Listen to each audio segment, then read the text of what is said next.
जय गीता भागवत। इतना वृत्तांत सुनकर राजा परीक्षित ने अपने हृदय में सोचा कि सुखदेव मुनि ने श्री नारायण की कथा सुनना चारों वर्णों के लिए बराबर बताया है।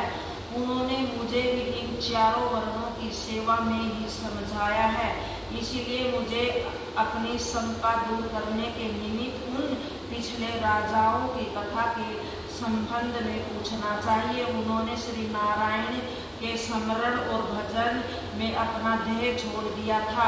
ऐसा सोचकर राजा परीक्षित ने सुखदेव जी से कहा, हे महामुने, भगवान के अवतारों की कथा सुनकर मेरा हृदय बहुत प्रसन्न हुआ है। अतः अब मेरी इच्छा है कि मैं परम ब्रह्मा परमेश्वर श्री श्याम सुंदर के अवतारों की लीला कथा के अलावा और कोई भी कथा न सुनूं, क्योंकि इस पवित्र कथा के श्रवण करने से मनुष्य का हृदय शुद्ध तथा निर्मल हो जाता है।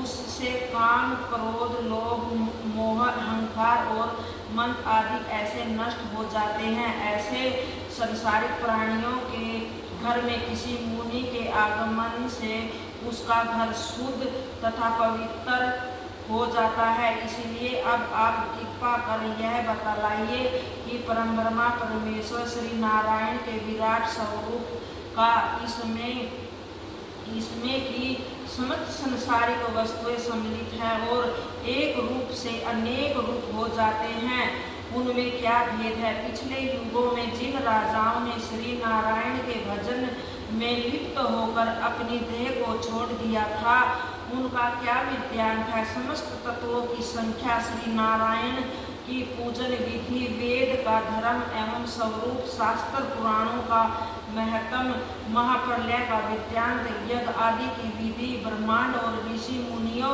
का वृत्तांत, प्राणियों के नरक से निकलने की विधि, पाप एवं अधर्म करने वालों की मृत्यु के बाद का परिणाम, संसार में कौन सा कर्म करने से प्राणी माया जाल में फंसता है, इसका वृत्तांत, और किन कर्मों के करने से मोक्ष प्राप्त होता है, इन सब बातों के विषय में मैं भी मुझे बताने की कृपा करें।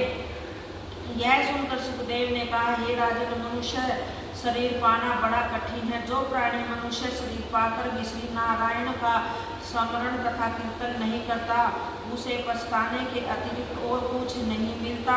तुमने जो बातें पूछी है उनका हाल सुनो। जिस तरह की मनुष्य दर्पण में अपना मुख देखकर प्रसन्न होता है, परंतु उसे पलट देने पर फिर कुछ दिखाई नहीं देता, उसी तरह श्री नारायण अपनी इच्छा से जगत को पैदा करते हैं, तदुपरांत उसका नाश कर उसे अपने स्वरूप में लीन कर लेते हैं। इसलिए ज्ञानी आदमी उसी को समझना चाहिए जो नारायण के 24 अवतारों की कथा और लीलाओं को सच्चे मन से सुनता है तथा उन पर विश्वास रखता है। चींटी से लेकर हाथी तक जीवों में उन्हीं का एक परमात्मा का एक सा चमत्कार जानकर किसी को दुख एवं तकलीफ नहीं देनी चाहिए। इतनी कथा सुनकर श्री सुखदेव ने राजा परीक्षित से कहा कि हे राजन, तुमने जो बात पूछी है वही बात एक बार ब्रह्माकल्प में पितामह ब्रह्मा जी ने श्री नारायण से पूछी थी। जय गीता भागवत।